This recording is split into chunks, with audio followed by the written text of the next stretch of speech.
नमस्कार शेतकरी मित्रांनो, श्री साई नर्सरी या ऑफिशियल यूट्यूब चॅनलमध्ये मी सुधा वंजारे आपलं सहर्ष स्वागत करतो. तर मित्रांनो, मागच्या व्हिडिओमध्ये मी टाकलं होतं की शेताच्या बांधावर कुठल्या प्रकारची झाडं आपण लावू शकतो. तर त्या व्हिडिओला आपल्या सर्वांचा चांगला प्रतिसाद मिळाला, त्याबद्दल आपल्या सर्वांचे खूप खूप धन्यवाद. आता आजचा जो व्हिडिओ मी बनवणार आहे, तर आजचा आपला व्हिडिओ आहे, तुम्ही बघू शकता या ठिकाणी तुम्हाला शेततळं दिसत असेल. तर हा शेततळ्याचा जो शेततळं जे आहे, तर हा आपला आजचा व्हिडिओ आहे. तर तो कसा की बरेच लोक शेतकरी जे आहेत शेतामध्ये शेततळं बनवतात, परंतु शेततळं बनवल्यानंतर त्याला कंपाऊंड वगैरे बनवतात. कंपाऊंड बनवल्यानंतर शेततळ्याच्या आणि कंपाऊंडच्या मध्ये जी मोकळी जागा असते, त्या मोकळ्या जागेमध्ये कुठल्या प्रकारची झाडं तुम्ही लावू शकतात ते मी आजच्या व्हिडिओमध्ये तुम्हाला सांगणार आहे. तर मित्रांनो, हा व्हिडिओ शेवटपर्यंत बघा आणि आवडला तर जरूर लाईक करा. तर मित्रांनो, शेततळं ज्यावेळेस आपण करतो त्याच्या आजूबाजूला आपण कंपाऊंड बनवतो, कारण जे जंगली जनावरं त्या शेततळ्यामध्ये जाऊ नये त्यासाठी आपण ते सुरक्षेसाठी त्या ठिकाणी शेततळ्याला कंपाऊंड बनवतो. परंतु कंपाऊंडच्या आणि शेततळ्याच्या जी मधली जागा आहे त्या ठिकाणी ती जागा खाली असते. ती जागा आपण उपयोगात घेऊ शकतो. तर त्या ठिकाणी आपण वेगवेगळ्या प्रकारची फळाची झाडं लावू शकतो आणि त्या ठिकाणी आपण त्या मोकळ्या जागेमध्ये सुद्धा आपण एक चांगल्या प्रकारे उत्पन्न घेऊ शकतो. जसं की त्यामध्ये तुम्ही आंब्याची रोपं लावू शकतात. तर त्यामध्ये वेगवेगळ्या व्हरायटीची आंब्याची रोपं आहे, तर ती रोपंसुद्धा तुम्ही शेततळ्याच्या आजूबाजूला लावू शकतात.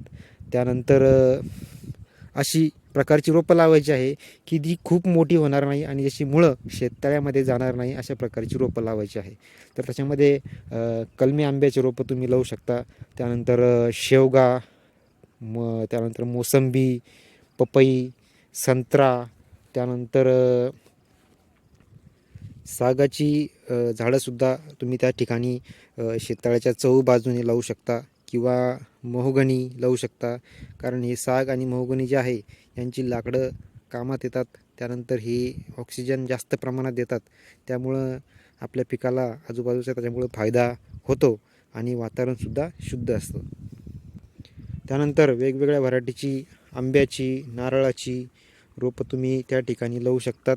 नारळामध्ये भरपूर प्रकारच्या व्हरायटीज आहेत, जसं की बुटकी नारळ, त्याच्यामध्ये Malaysian green dwarf, Malaysian yellow dwarf, त्यानंतर गावरान जातीमध्ये बाणावली जातीची नारळाची रोपंसुद्धा त्या ठिकाणी तुम्ही लावू शकतात.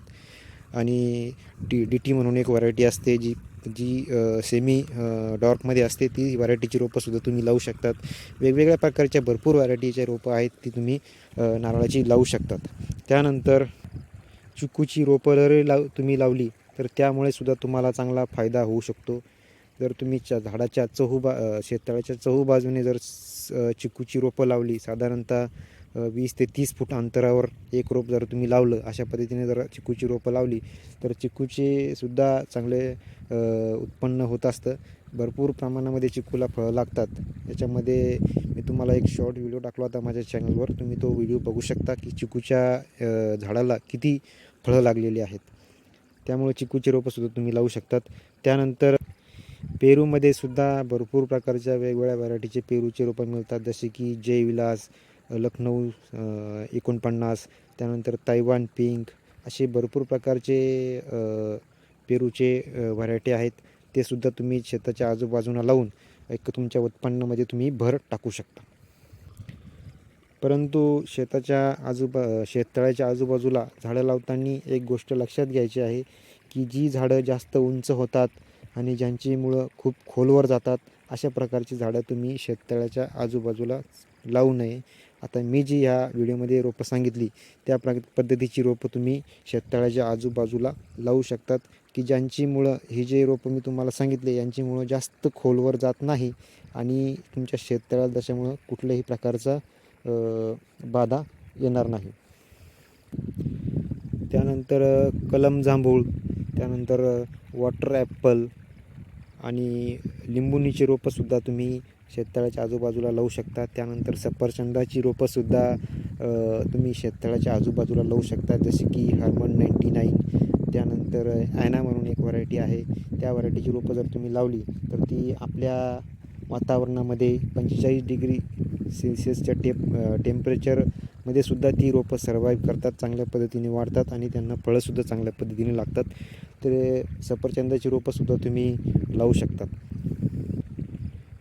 त्यानंतर आवळा, कलम फणस, त्यानंतर अंजीर, त्यानंतर कलम चिंचसुद्धा तुम्ही लावू शकतात, की जी चिंच जी आहे ती जास्त प्रमाणात मोठी होत नाही कलम चिंच.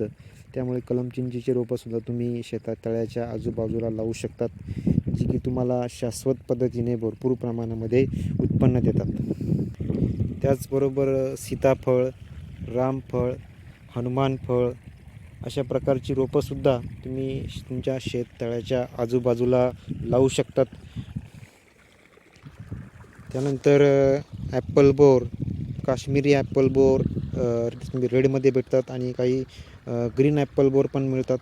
अशा प्रकारचे ॲपल बोरची रोपंसुद्धा तुम्ही तुमच्या शेततळ्याच्या आजूबाजूला लावू शकता आणि तुमची जी खाली जागा आहे त्याचा तुम्ही फायदा घेऊ शकता. तर मित्रांनो, वरीलपैकी मी जी रोपं तुम्हाला या व्हिडिओमध्ये सांगितली, तर यापैकी कुठलेही एक प्रकारचं जर तुम्ही रोप झाडं किंवा व्हरायटीची प्रकारची रोपं तुम्ही तुमच्या शेततळ्याच्या आजूबाजूला जर लावली तर तुम्हाला भरघोस प्रमाणामध्ये उत्पन्न घेता येईल आणि तुमची जी जागा रिकामी आहे शेततळ्याच्या बाजूला, त्या रिकाम्या जागेचा तुम्हाला फायदा होईल आणि उत्पन्नामध्ये सुद्धा तुमच्या भर पडेल. तर मित्रांनो, हा व्हिडिओ कसा वाटला कमेंटमध्ये नक्की सांगा आणि अशाच प्रकारच्या व्हिडिओ बघण्यासाठी माझ्या चॅनलला जरूर सबस्क्राईब करा आणि वरीलपैकी जर कुठल्याही प्रकारची रोपं तुम्हाला पाहिजे असेल तर तुम्ही आपल्या नर्सरीशी संपर्क साधू शकता. आपल्या नर्सरीचा पत्ता आहे श्री साई नर्सरी लासूर, जिल्हा छत्रपती संभाजीनगर, महाराष्ट्र. त्यानंतर माझा मोबाईल नंबर आहे 9975 35 65 43 आणि तुम्ही आपल्या गुगलवर आपल्या नर्सरीचं नाव श्री साई नर्सरी लासूर अशा पद्धतीने सर्च केल्यास तुम्हाला सर्व प्रकारची माहिती किंवा लोकेशन तुम्हाला गुगलवर मिळून जाईल. त्यानुसार तुम्ही आपल्या नर्सरीला व्हिजिट करू शकता. चला तर मित्रांनो, भेटूया पुढच्या व्हिडिओमध्ये. तोपर्यंत नमस्कार.